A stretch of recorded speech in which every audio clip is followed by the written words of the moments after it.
Hello and welcome to AA Beyond Belief, the podcast. I'm your host, John S. Today's episode features the compelling story of Mike M. Mike was sober for 10 years, working the steps and going to meetings, but relapsed. Today he's sober and happy, successful and serene, and he does it all without God.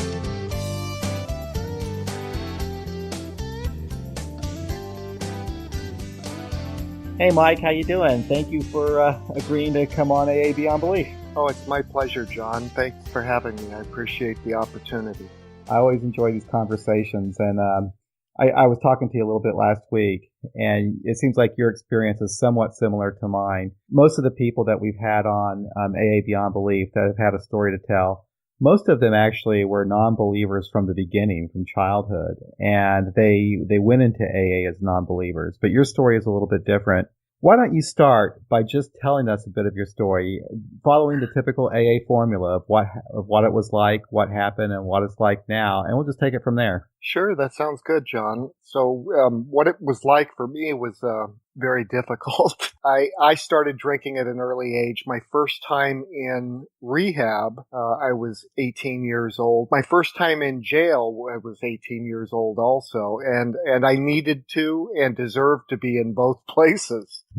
So my first exposure to Alcoholics Anonymous, I was actually quite young, and that was quite a long time ago. I guess the best thing I can say is that I love alcohol. I love the effect that it produced in me. And I chased that for a lot of years. It wasn't always as bad as it became. It seemed to progress over time. But when it ended up eventually happening was I ended up getting married, joining the Army, hoping that they would sober me up. And actually that didn't work out. And though I was honorably discharged from the Army, it was just by the skin of my teeth. So what would end up happening is I had a wife who I loved very much, and we had a couple of kids, and I really wanted to be sober. Many times I would go to Alcoholics Anonymous. I would try to get sober. I could never get any more than 30 or 60 days though. And what would happen is I had an eraser in my mind, it seemed like, and it would erase the reasons that I was going to never drink again. Mm-hmm. And then what would come to memory would be that feeling, that euphoric feeling I would get after about the second or third drink, when it just goes to the bottom of your toes and back up to your head, and you get that sense of well-being.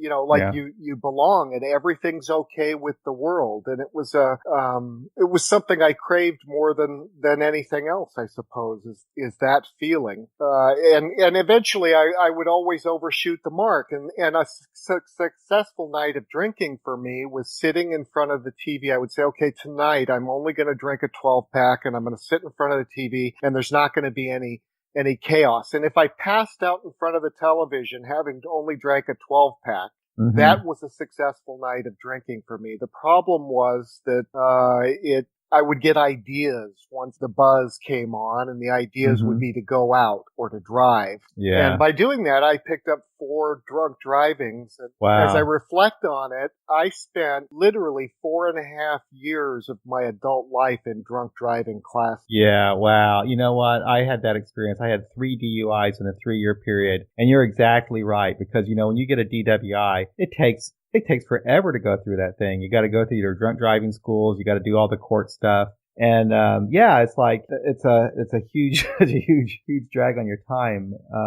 So what era was that? What was that, like the 80s, the 90s? That was the 90s. Okay. So the laws were pretty tough then on DWIs. Fairly tough. I mean, in California, they allowed you to get 2 in any 7-year period of time. And the third would become a felony. Right. And so I always managed to have 2 in a 7-year period of time. One would fall off, I'd get the third. And so they'd give you 1.5 years of DUI classes and some jail time and community service. And, you know, but that was the price you paid. That was the Right. price you paid for drinking. And if you're like me, and I was willing to pay the price. Yeah. And eventually the price became too steep. My wife, whom I loved, one day decided that was enough. I was never gonna change. And I was beginning to embarrass her publicly in a small town, and bring down some real difficulty on our family. And she left.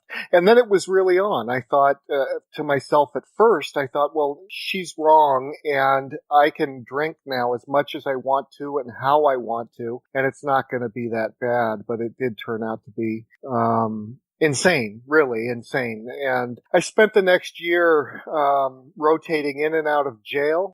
Nothing serious, but drunk in public and threats and fights and that feeling. You wake up the next day and you've got a knot on your forehead and a hole in your pants and blood on your jeans, and then the memories start to just very gradually come back from the night before, and that shame of sitting there and thinking about that and going, I can't believe I did that. I can't believe I did it again. And living like that, living with that. And after she left me, I would start to be, I'd learned that it was more comfortable in a psychiatric institution than it was in jail. And so I would, feign being nuts when they arrested me for some drunken incident and end up there. After one incident there, I was discharged at 2:00 in the morning, and they had discharged me with 4 prescriptions, one of which was Ativan, a pretty serious tranquilizer. And I remember sitting in the hospital waiting room. This was not the public one. I was all alone. It was dark, and they had filled my prescription at the hospital pharmacy. And I remember sitting there and thinking, it's never going to be any different for me. It's never going to change. I know that when I leave here, I'm going to start drinking again, humiliating myself, and I would rather cease to be than continue this. And I took all 4 prescriptions. And that night I ceased breathing. I remember the tunnel closing in, and I ceased to be.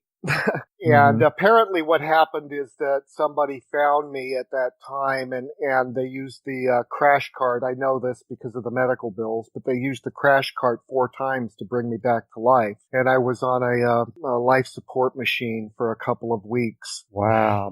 My father was standing over me when I came to, and the first words out of my mouth were, "Oh shit, I'm still here." And that actually happened again after they discharged me in his care, and they brought me back to life once again. Wow. And I really reached that place where I couldn't live with alcohol. I couldn't live without alcohol. The jumping off place that they talk about in the big book. And it had become so bad for me that I was willing to jump. Wow. Wow, this is really getting me. I never got to the point that you were. I mean, as far as actually doing it, but, I was contemplating all the time. And the day of my last drunk, I was standing on a bridge contemplating jumping, and after getting out of jail from a drunk driving arrest, and I decided no to cross the bridge and get to my home, and called AA that day. But when I eventually got the big book and I read about that jumping off place, the great jumping off place, I could really relate to it. And still to this day, when I hear somebody like you just tell your story and mention that, it touches me deeply. It's a very personal thing. I totally relate to where you're coming from. Pitiful and incomprehensible demoralization. Yeah, and I know that you didn't start out in life wanting this kind of life for yourself. I certainly didn't. I never could have imagined as a kid being a type of person who gets thrown in jail on a regular basis, but that's what I became. No, I never saw that for myself, and in fact had an impression of myself that was something different than the reality of myself. Same here. I was a man full of good intentions. Yep. But they weren't physical and they weren't real, and so it produced bad actions. Yep. So sometime after that, I mean, the show continued even after that, but sometime after that, I ended up in a men's sober living home, down in Orange County, and, shared a room. I had lost everything. I was, my business had been taken, and I lost my wife. She had a restraining order so that I didn't even know where my children lived. And I was at this men's sober living home. I had 3 warrants for my arrest. No, bad guy stuff. Just, if you don't show up to court, they kind of, they don't appreciate it. I had that all the time. I had a drawer full of speeding tickets, red light tickets, whatever, that I never answered. So eventually, yes, they arrest you for this. Yeah. So I had nothing, and I shared a room with 3 other guys, and for the first time in my life at a meeting, I had done something that I'd never done, and I had literally been to thousands of meetings from the age of 17 till 33 to no real effect. I never really got involved, but this time I asked the little old man if he would help me, and he said that he would. And he did, and he took me through the steps, and that was the first time that I'd worked the steps. And I became very actively involved in meetings and going to them with frequency, but more than that, putting my hand out, getting to know people, going to dinner beforehand. I suppose I became part of the community, and the obsession to drink after a couple months left me, and it stayed gone for a long time. I went to work for a company, and this old man said, congratulations on your job. What are you doing, son? And I said, well, I'm doing this at a company. He says, you never know. Someday you may be president of that company if you stay sober. And I thought, you crazy old coot. That's nuts. But, and then my sponsor, he said, what are you doing? And I said, I'm doing this and this, and I'm going to make a lot of money, and I'm going to do this. And he said, stop. He said, your job is to serve the people around you and to not think about yourself all the time and what you're going to get.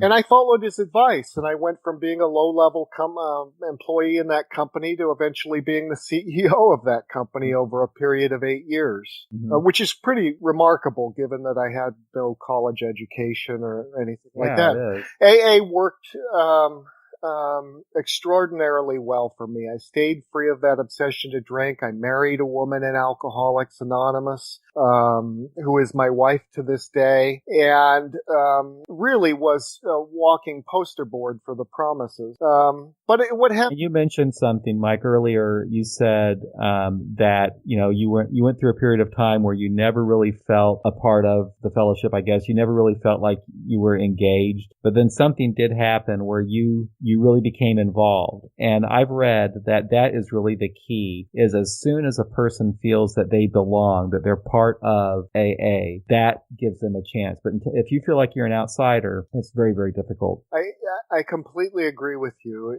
But that requires effort too. Yeah, it does. And in many cases, it's not a comfortable effort for us. It's not for me. That's right. It's tough. I'm not outgoing. I don't want to put my hand out. I don't want to experience the, awkwardness of new friendships. I don't want to be accountable to people. Right. But if I want to stay sober, I have to do those things. You do. And it's an effort. It's something that I have to force myself to do to this day. I'm the very same way, and I think a lot of us are, because I know for me, one thing that got me to drink in the first place is it loosened me up. It enabled me to have conversations, be the life of the party, But I was actually a very introverted and shy person, and I was never a type of person that would join groups or ask for help or anything like that. So things had to be pretty bad for me, as they were for you and most of us, to actually get to that point where we're willing to reach out and open up to other people. So anyway, you got involved, you got a sponsor, and you went through the steps. Now at this time, okay, what was your impression of the steps when you saw God all over, and where were you coming from at that time from your belief system? Yeah, at that time I was all in, and I was willing to do whatever it took to stay sober. I didn't have any beliefs one way or another about God, but through the steps I got this freedom from the obsession to drink, and I ascribed that to this God that I believed I had found in the steps. Mm-hmm. And so my initial belief system was quite rigid. Like a lot of new people in Alcoholics Anonymous, we after a short period of time, we're quoting the book, and in a lot of ways trying to be the most spiritual guy in the room, sitting a little higher, and I sat a little higher in my chair because I, was more godly than you. Yeah, that is so obnoxious. But I was like that. Yeah, I was the obnoxious guy. There's one way. You do it the one way. You don't dare speak about any way but the one way. And, it's amazing to me at that time, I was part of the fortunate 5%. I was one of the ones, who come to Alcoholics Anonymous and get it and stay for a while. I was part of the fortunate 5%, and I didn't have any tolerance for the other 95%. The guy who came and left, the guy who came over and over again and left, the guy who relapsed repeatedly. I suppose that I didn't have empathy for them, because if they'd just done it like me, then they'd get what I got. And that's kind of the culture of AA, which is really kind of weird, because when a person goes to an Alcoholics Anonymous meeting, you're gonna have people that will help you and do anything in the world to help you stay sober. But if you relapse and you're gone, it's, that's just the way it is. And they'll turn their attention to someone who actually, wants help. I mean, it's almost even written in our book. It's like, you don't waste too much time on the guy who doesn't want the program. Spend your time on the person who wants help. So yeah, it's kind of it's like a tough love thing, I guess, in AA, where you just kind of, and maybe we need that, because there's a lot of people that I've known over the years who've died. And, maybe that's a way of shielding yourself from that kind of, pain or feeling any sense of responsibility, maybe. I don't know. I think it's a bit dogmatic too. I think it's just, there's a line, you toe the line, there is nothing else but the line. Right. And, in order to have full acceptance, and you almost think in order to be, liked and revered, you have to be the strongest proponent of that line. And that seems to be the yardstick, or I thought so. I mean, I don't know how much of this is just erroneous thinking on my part and how much of it's reality. There are a lot of caring I relate to it because I was the same way. I mean, and it could have been my fault. I don't know. But yeah, I started quoting the damn book all the time because that's all we ever did. And I knew how to say things that would get positive reactions from the people in the room. And I felt accepted. Yeah, and there's also, sort of building a palette of all the cool things you've heard. Right. And so much of what I hear is just regurgitated cool things that somebody heard someplace else. Right. And I suppose I was really a part of that too, but I changed my life also. And I did a lot of the slogans that they had in AA that I look at a bit differently today. I acted as if and tried to keep it simple and, stopped obsessing, morbid reflection, and learned that intention wasn't action. All of those things produced really significant results in my life. But then I started dabbling with, really, I wanted, more of the God buzz. And so I'm reading Eastern mysticism and getting involved in Buddhism and all of these things. And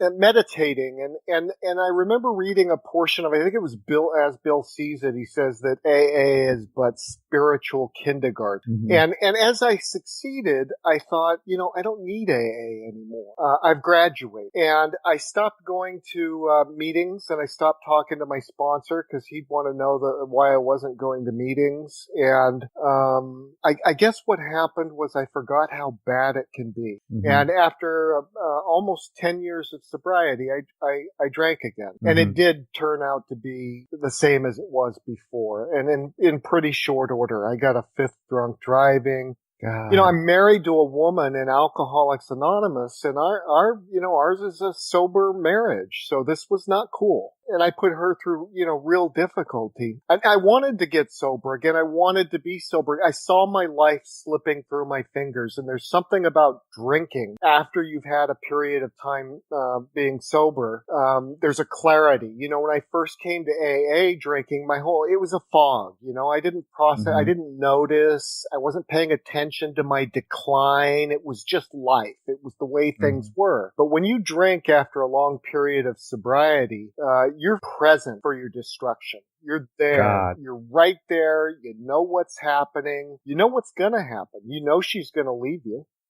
You know that you're going to lose your position. Yeah, and I actually had a contract, because they'd done a background check with the hedge fund that had bought my business, and I was the CEO of that company, that said that I couldn't drink. And if I did, I would lose all my options. And that drink was a $20 million drink that I took. And anyway, I would go to AA. I found the most difficult sponsor. I thought I got to recreate the first experience I have if I want to get sober again. And I got the guy involved in hospitals and institutions work, the biggest step Nazi I could find.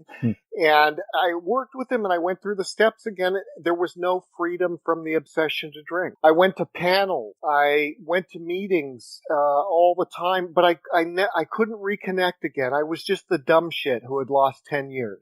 There's that yardstick, and I used to be somewhere, higher up on the yardstick, and now I was at the very bottom. And I would get a period of time sobriety, 30 or 60 days, and I would say the obsession would come on, and I would say, oh, screw it. It's not 10 years. And by doing this, the days just added up, and the months added up, and before you know it, she's going to leave me, and I lose my house, and I'm no longer have the business I've been gotten rid of. And it ended up being the same, but with one key difference, and that was that the formula didn't work for me this time. And I tried.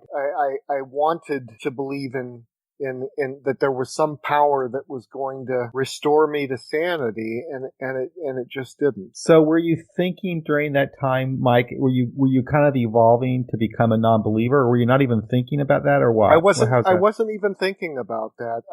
I didn't choose non-belief. It came to me, and it was a process. But so I ended up in moving to New Hampshire, of all places, after going there on a business trip. And at that meeting that I went to, I had drank before. I was gonna drink after. Loved getting away from the house because my wife wouldn't dog me for drinking. And I went to a meeting, and this funny guy shared. But I'm sitting at the table, and I'm telling the people there I'm having a really hard time. I'm gonna drink, and I need help. But I ended up at the end of the meeting getting in my car. And I was sitting there with my hands on the steering wheel, and I remember thinking, I'm going to go get drunk. Nobody gives a shit. And AA's not the way it used to be, where they used to take you under their wing and help you out, and screw AA. And at that time, there was a knock on the window. And it was Fred. It was the funny guy, the speaker with the big gap in his teeth. And he said to me, how about we go get some coffee? And I did with Fred, and Fred became my friend. Fred, he used to get on the cell phone with as I was walking through the airport, because I'd never been able to make it through an airport sober. And he would walk me all the way to the plane, closing the door, and keep me on the phone with him. And he took me to meetings. And Fred never talked about God. He didn't talk about God one way or another. It just never came up. He didn't take me through the steps. He didn't say you have to go through the steps again. You're an idiot, beginner, and every bit of your experience from the past is of zero value and doesn't count. He just didn't talk that way. He said, look, we're just going to keep coming. We're going to keep going to meetings. And that's the way they do it on the East Coast, it seems. They say, keep coming. And there's a real emphasis on that. Yep. And there wasn't. It's not an intense level of dogma in New Hampshire. You go to meetings, you put your hand out, you make friends, and I did. And I realized that one of the reasons that I couldn't get sober again back in California is I viewed myself again as the dumbass who'd lost 10 years. But in this new environment, I could start fresh. And I did what I realized I couldn't do this alone. God wasn't answering my prayers, and I needed people. I needed Fred, and I needed these other people, and I made friends of them. And got involved. And eventually the freedom from the obsession to drink came again. I didn't think that would happen. I thought that, once you get the gift and you turn your back on it, you're never going to get it again. And I honestly thought that AA couldn't work for me anymore, because I had all the God goodies I was ever going to get, and I was never going to get any more. But what I found was actually that I did get sober, and I did it without a God. Okay. I did get freedom from the obsession to drink, which stays with me to this day, 6 years later, and I did it without a God. Right. I did get the promises. I got a sense of well-being. I guess we call it serenity in Alcoholics Anonymous. And I did that without a God. And so I suppose to some extent it's been quite a bit different this time. And before this, conversation with you, I was thinking about what we would, what the call might be like. And I remembered that spiritual experience appendix in the back of the book, and how it, was added quite a long time after the book was published. That's right. And it's almost like they tried to do a bit of a cleanup job, to say, yes, the book talks about these radical experiences, but that doesn't necessarily have to be the way it is. Right. And it said that you have to have a personality change sufficient to bring about recovery. Right. And I suppose my getting involved was a personality change sufficient to bring about recovery. But a lot of the slogans too, as I look back on them, like I've had to sort of say, well, why did you get sober the first time? What were the things that worked? What can you carry forward? And what actually happened? I mean, if there is no supernatural power, then what was it that you did that worked, and why did it work? And I look back at some of these things, and one of them, it says, turn it over or let go and let God. And what is that if there is no God? But stop obsessing over things. Stop beating yourself up. Stop thinking in a way that is harmful to yourself. And really, that's what I did. When I turned it over, I stopped thinking about it. Absolutely. You can let go. You can turn it over. And it doesn't mean you have to turn it over to something. I remember years ago, I was in this meditation group. And I'm not a great meditator or anything, but I learned that in meditation that my thoughts are just going to happen. They're going to pop up out of my head, but I don't necessarily have to hang on to them or cling on to them. You can just watch them drift by as if they're clouds in the sky. And that's kind of how I let go now. I just understand that I don't have to hang on to my thoughts. I can let them go. Doesn't mean I have to turn them over to God and God does something with them, but I can just let it go. Yeah. Same here. And I took that from, Buddhism, which by the way was the study of Buddhism was one of the main things that brought me to the inability to believe in God. The notion in Buddhism that there is no concrete fixed self, that you are transitory. And it's interesting, Buddha never talked about God either. And he begged his followers not to make him one on his deathbed. Interesting facts. But they keep coming back. That was another big message. And that didn't have anything to do with God. Keep your side of the street clean. Yep. You hear that all the time. Didn't have anything to do with God. And resentment is the number one offender. Yeah. God, I believe all that stuff. I do too.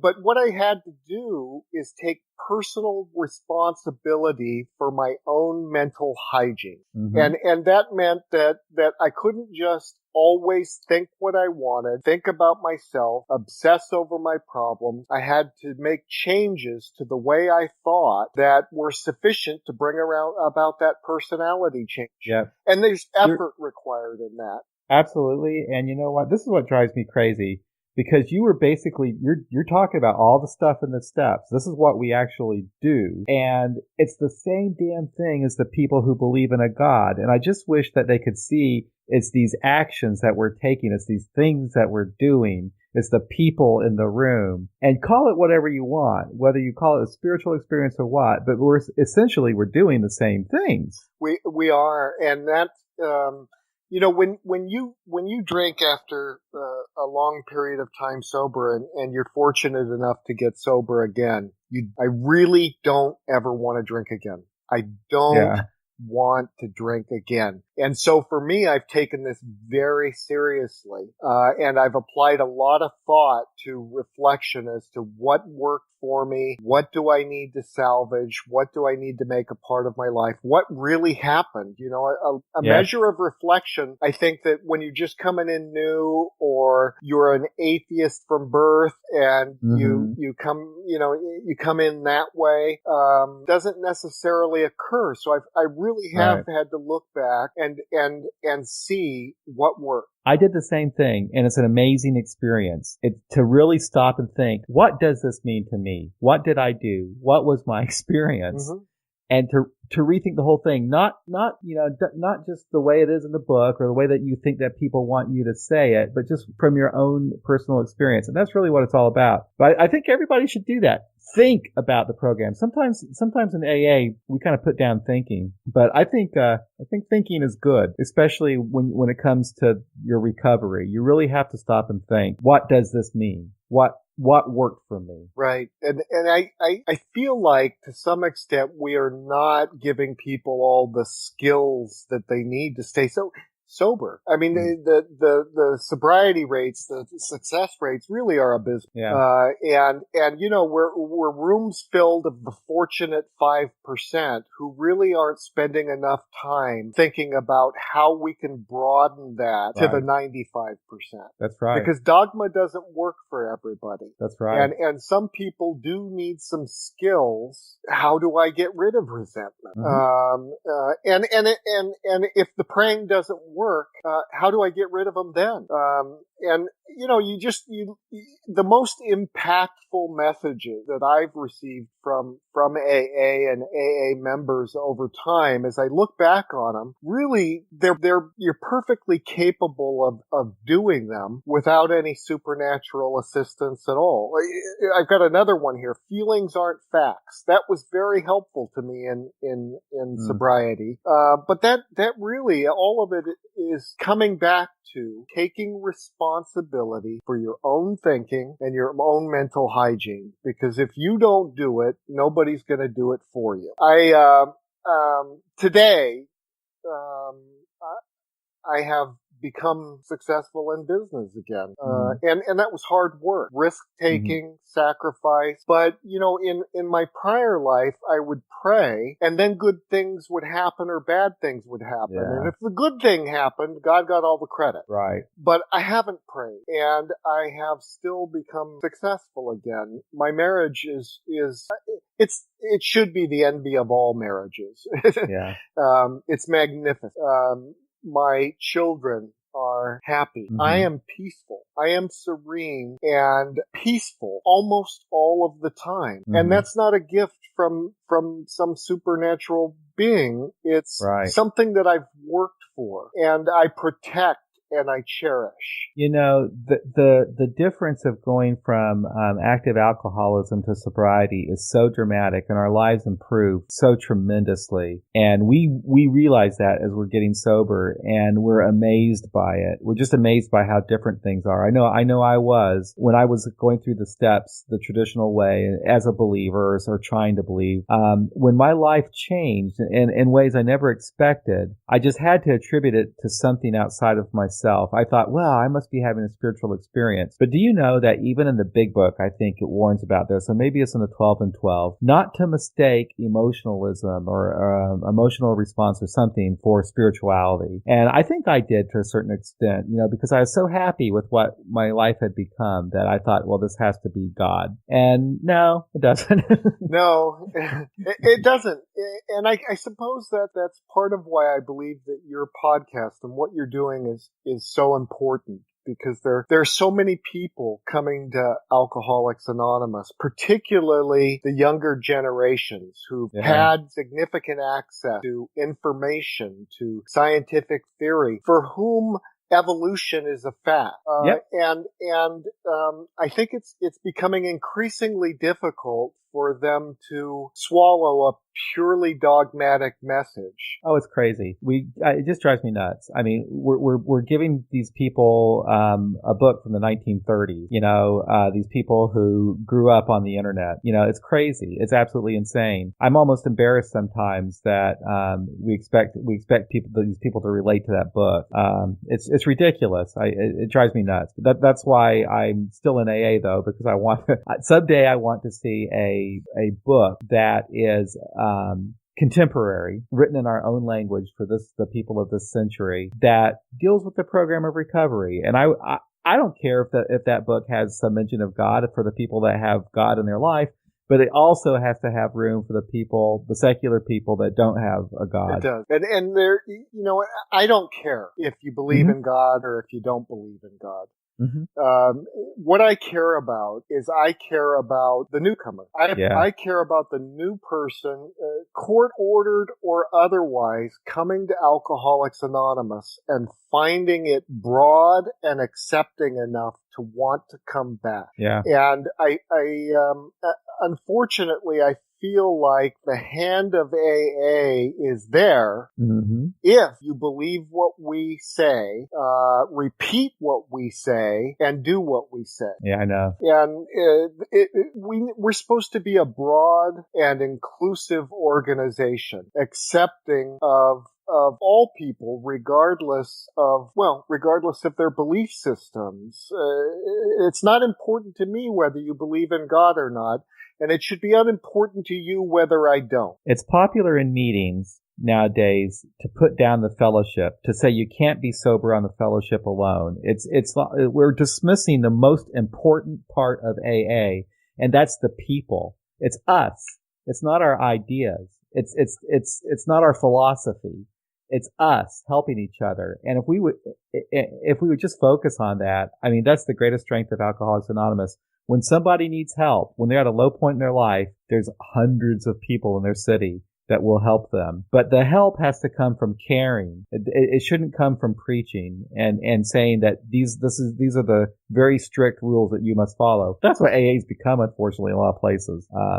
It is unfortunate. I just feel really grateful personally that when I landed in New Hampshire, there was Fred. Yeah. And Fred saved my life. He just died a couple of months ago. But he saved my life, and he saved my life because he knocked on my window and he took his time and he went to coffee with me, and he saved my life because he pulled up his car and he said, "Let's go to a meeting." And he saved my life because he was unselfish enough to get on the cell phone, to recognize I had a problem with airport, and to get on his cell phone and walk me through that airport. He gave me his time. He gave me his friendship. He was committed to my sobriety, I to his, and we developed a bond that helped us both stay sober. And Fred didn't require that I believe in a particular thing. He didn't require that I recite things in just the right way. He didn't critique my sharing. So many of the difficult things with AA nowadays, I didn't have with him. And I feel really fortunate that a man like that was placed in my life. I now want to be that man. I want to be like him. I want to be the guy that doesn't have a whole bunch of opinion, doesn't require a particular dogma, but puts his hand out, lets you know he cares, and is willing to give of my time to let somebody know, hey, you're not alone. Yeah.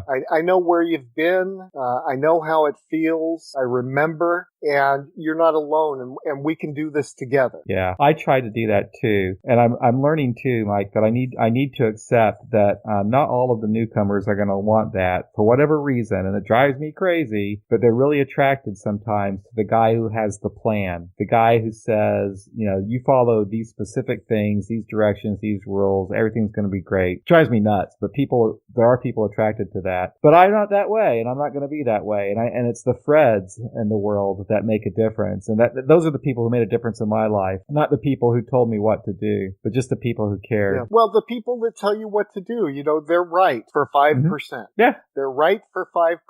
They were right for me the first time around. Yeah. For 5%, they're right. Yeah. But they fail to, just as I failed to the first time around, recognize that there's a whole other 95% that we're not making room for in our fellowship because of our judgmental dogmatism. That's such a good point. It's not that, you're so right. It's not that approach doesn't necessarily work. It works for a few people. It works for like the 5%. And I wouldn't change it. There's a whole lot of people out there. I wouldn't change it. I no more want to shut them down than I want to be shut down by them. Good point. That's a really good point. There's room for that in Alcoholics Anonymous, and it has worked with a number of people, a lot of people. Now that's the challenge, is to let those people understand, because they're pretty dogmatic in their approach, and they might not necessarily like our approach. They might think that we're full of it, and that's the thing, is to get them to understand that we belong too. Well, it gets back to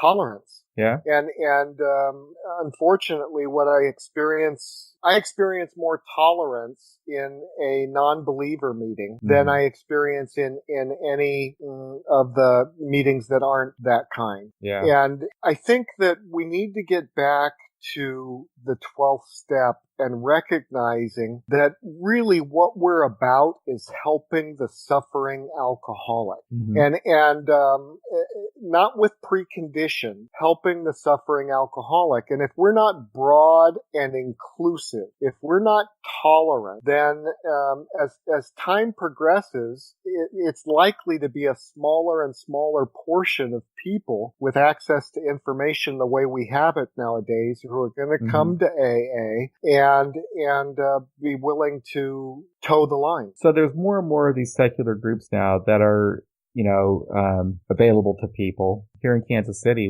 next month we'll have 7 days a week where you can have a secular meeting, and this is happening all over. So that gives people options, and I think that will help grow AA. Oh, I agree. I went to one yesterday, as a matter of fact, in Palm Beach, Florida, which is close to where I live now, and there was really no mention of God. It wasn't, there was no negative talk about God, no positive talk about God, just no discussion of God at all. What there was a discussion of sobriety. Yep. How to stay sober. What sobriety has done for us. Reflections on the way it was previously. And I need that. I need that message. I don't feel, coming to AA as a non-believer when you've been in AA as a believer previously, it's scary. Yeah. Because you've been told, for so many years that without God, you're nothing. You can't stay sober. You're not gonna. It's just a matter of time.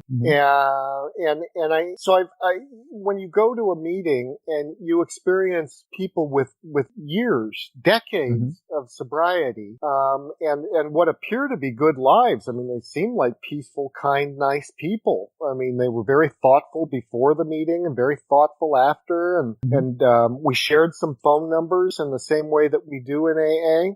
But that fear begins to subside, and you start to realize I'm not powerless, and my sobriety is not contingent on the whim of a supernatural power completely beyond my ability to influence. I have a sobriety today that I feel like has some real staying power, some foundation. It's very likely that if I keep doing the things I'm doing, I'll keep getting the kind of results that I'm getting. Yeah, I feel the same way, and I look at it as really the way that the program was described a long time ago. It's practical, and so my program is practical today, not necessarily spiritual, but it's practical. It's the things that I do, and I'm very excited about it. I love AA. I love I'm very passionate about, working within Alcoholics Anonymous for change. It's an exciting time, to be in AA. And I hope that we'll see a lot more newcomers come in, as we begin to have more of these secular, meetings. Yeah, that would be great. I still find myself going to regular meetings also. Yeah. But with a bit of a different, I suppose, approach. So on the one hand, yes, I want to be there. I want a fellowship. I want to hear the new man's story. I mean, there's nothing like a fresh recollection of the way things can be when you're drinking to help keep you sober. But also there are so many young people, and you can see them. They're staring off into space, or they don't necessarily care about that repetitive dogmatic message where everybody's share sounds just like the guy before. And on occasion, when it comes up, I'm not militant and I don't push my stuff out there any more than I like having it pushed on me. But I'll mention that I'm an atheist and that I'm sober for the last 6 years, and that I have a good life. And if you are, not capable of believing in a supernatural, there's a place for you here too. Good for you. Yeah. That you can do this. And I've had young people come up to me after the meeting many, many times and let me know that share changed things for them. It made them feel, well, one guy in particular said it made me feel like this was possible for me. Yep. And I think that there's a, misimpression in Alcoholics Anonymous that we that don't believe somehow converted to non-belief in the same way that others may have converted to faith. And that's not the case. This is a gradual process that happens to some of us based on the information that we take in. And it's not the same thing as a conversion. We are this. We can't be anything other than this.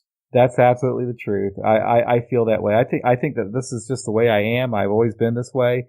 For me, I was kind of fortunate growing up not to be in any kind of a religion. So I never really cared that much, I guess, about religion. I tried to be religious or whatever. But it wasn't really until I got into AA that I became so godly, where I had to pray all the time and everything. So it was a gradual thing for me to get out of that. It was a very gradual evolution of thought. But once I arrived to that point of complete acceptance of my atheism, I was very comfortable with it, and I was able to reconcile AA with that without any problem whatsoever. But in the rooms themselves, it was not so easy to express that. No, it's not. But I look at the movements of the past that have been really important. For example, the civil rights movement, and I look at the LGBT community, and I can't help but think that to some extent, when in a meeting, I need to take one for the team. And what I mean by that is that I put my atheism out there when appropriate, not to convince or sell anybody. Just this is part of who I am. And part of me feels like I have a responsibility to do that because it becomes one more person who seems to have their act together, who's not angry, and happens to be a non-believer as well. Yeah. And to some extent, I feel like I may be part of the early group of people in Alcoholics Anonymous that I hope will grow in number, not through conversions of believers, but through broadening the door to non-believers to make it acceptable and okay and not unusual and bad to be a non-believer and also be a good AA member. Yeah, it's an important thing to go to those regular meetings and to be honest, like that. That's one of the drawbacks, I guess, about having a lot of the secular meetings available, because it kind of takes us apart from everyone else. So they're not actually seeing us. They got their thing and we got our thing. But if we can integrate with those other meetings and they can see that, hey, we're really not that different. This program, can work for both ways. Yeah. And I don't want to change it for them. No, you're right. But I Me would either. like to see it tolerant of all. Yeah. Because, ultimately the only requirement for membership is a desire to stop drinking. Right. And there are many people with a desire of all or no belief systems at all. And when we begin to close that, we begin to stop doing the basic fundamental thing that Alcoholics Anonymous requires, which is Mm-hmm. helping others, putting Yep. your hand out, being the one who's there for the new guy. Mm-hmm. It's a challenge, isn't it, to go to open meetings? Yeah. It's a challenge, and you can't necessarily share without having a number of sort of fundamental people follow you and Mm-hmm. feel the need to clean up your mess and get everybody back into their correct way of thinking. Mm-hmm. But I feel like if we don't, who will? Right. And yes, it's uncomfortable, but isn't it being of service? It is. Isn't it Yep. taking one, placing yourself in a relatively less than comfortable situation for the Yep. benefit of humanity? And I'm very humanist in my views. I feel like it's my responsibility to add something to the benefit of our species. And this is just where I am and what I Mm-hmm. can do. It's a small thing, but it's my thing to be the guy who embraces the person or makes it comfortable for the person who is incapable of dogmatic belief. Yeah. I like to see that. We have a young woman in our group when she first started coming, she grew up in a very religious fundamentalist family. So she was abused by religion and she couldn't stand regular AA meetings, absolutely couldn't stand them. So she came to our group exclusively for a long time. But now she goes to regular traditional AA meetings and is quite comfortable. And she's recently come out as an atheist in those groups. And it's been an interesting experience for her. But it's been amazing for me to watch her development and watch her growth and to see that she has this comfort level now of going to these meetings and being herself. And you know what?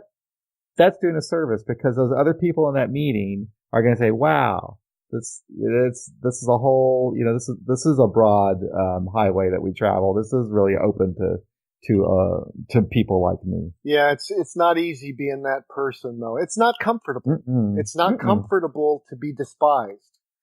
No. It's not comfortable to be discriminated against. I never thought I would be in a position in life where I would experience discrimination. Yeah. But you can experience discrimination in Alcoholics Anonymous by mentioning that you don't happen to believe what they believe. Yeah, I've actually been harassed in a kind of just a stupid way. Somebody staring me down with a mean look. But then we've had other people in our group where they would have these calls. Someone would call them on the phone and say, "It ain't AA without God," and then they would hang up the phone. So that kind of harassment we've experienced, but we can deal with that. I mean, that's not a big deal. I can handle it from the individual members. But AA itself is where you can't. We just have to. I guess I care about the service structure, and I want to make sure that AA itself, that we have conference approved literature, that we have pamphlets that make it clear that there is a secular approach to this. Well, That is perfectly in keeping with our traditions. What's interesting is the pamphlets now. I picked one up just the other day, and it said in the pamphlet, I don't remember which one, but it said that we were not a religious organization. That people of all faiths or no faith were welcome. And then on the very next page, it talked about God and the necessity of a higher power. And it's a conflict within itself as well. Yes, we're broad, roomy, inclusive, and tolerant, but here are these steps, these musts, things that you have to do that are not broad and inclusive always. The person the person that left your message, I don't want to be him. No. I don't want to have that kind of resentment that would keep me thinking after a meeting about an individual that I had to set straight. Yeah. And it's unfortunate because I respect that person's ability to think what they want to think. Yeah, it's just a fear of they feel threatened. Something that they care about is that they feel is being threatened, and they shouldn't feel that way. But that's what it is. It's just fear. Yeah. But yeah, it doesn't happen that often. I mean, most people in AA are pretty cool and tolerant. Especially when I'm involved with service work, I get involved with the district here in the area, and boy, everybody is just totally accepting, and they don't care. All they care about is, are you going to help with this project that we're working on? Yeah. They don't care about what you believe or don't believe. Yeah. Well, I mean, I think there's two classes of us. There's those who have been around for a while, and we're sober and we're confident and stable in that. And for me, I have to ask myself, what do I want to see in AA? And then I need to be that. I need to be that tolerant, open person, that person that lets others know that, hey, there's a place for you here too. Yeah. Yeah. So you're pretty comfortable now with your program and going to traditional meetings and being who you are. Well, yeah, I wouldn't say that's comfortable. Okay. So I'm comfortable with the secular meetings that I go to. I don't take complete comfort from regular meetings, no, because you can't. There are parts of yourself that I do, but you know that when you share them, you're going to be corrected, potentially approached after the meeting for somebody to set you straight. That the next 3 shares are going to be about, why you're wrong, dirty, and bad. Right. So I wouldn't say that it's comfortable because there's always that I care about other people and I care about being comfortable in a place, being myself. And I know I'm not going to get that. Right. And so there's always that trepidation or that sense that, okay, I'm going to do this, but I'm going to take some hits for it. I hear you. Okay. And so I wouldn't say it's comfortable as much as I would say that it's necessary so that the new man who's not capable of the purely dogmatic method sees an example of AA as well that perhaps they can accept. But for me, it's being what I want to see. Okay. The other class is the brand new people, and the brand new people, they are changing. The society is changing. I mean, the fastest growing group, religious group, is those who have none. Demographically, according to the Pew Research Institute, if we're going to remain relevant and truly helpful to the suffering alcoholic, then we've got to have a message that is broad and inclusive. Yeah, I agree. Well, I think that's probably a pretty good place to kind of wrap things up. I mean, that's a good message. So tell me, just to kind of finish things up a little bit, how did you learn about the websites and agnostic AA and all that? Well, I think I used the same tools that so many of the younger people are using today, right. Which is you start down a path of inquiry, wanting to know. And so you start researching on the internet, and one thing leads to another. And your podcast was out there, and something I found I started listening to. And as a result of yours, I found a couple other secular websites that were helpful as well. Well, I guess that's why they need to be out there then, because I believe that too. That when I started my group here in Kansas City, I put up a website for our group because that's how I learned about this. You know, I was like, is there anyone else out there like me? So you Google, and that's how you find these sites and so forth. And that's the very first thing that young people do is they go say, okay, I'm going to check out AA, and they're going to put this in you're going to Google AA or whatever. They're going to say, oh boy, I wonder if there's a place for us non-believers. And that's how they find us. So. Well, and that's how they find us, but they need to find us in the meetings as well. Yeah, true. Otherwise, I hear about you. I go to a meeting. I have an entirely different, completely dogmatic, non-inclusive experience. Yeah. And, I need fellowship. I need the support of other physical human beings with a strong desire never to drink again as well. Yeah. And I can get a lot from podcasts, from information, from reading. But I keep picturing that picture of the man on the bed. And there's some transmission that occurs. One alcoholic talking with, working with, meeting another alcoholic human being in the space that they're at, that has some kind of power for me, and I think for others too, and I think it's necessary. So I hope to be a part of the change to Alcoholics Anonymous that gets, I don't know if it's getting back to, but becomes more tolerant of as the literature says that we are. Yeah, and it looks like you are. I'm trying to. Well, thank you, Mike. It's been a pleasure. It's been very nice talking to you. We'll have to talk again sometime. My pleasure, John. Thank you so much. Well, that's it for another episode of AA Beyond Belief, the podcast. We'll be back soon enough, so until then, take care and be well.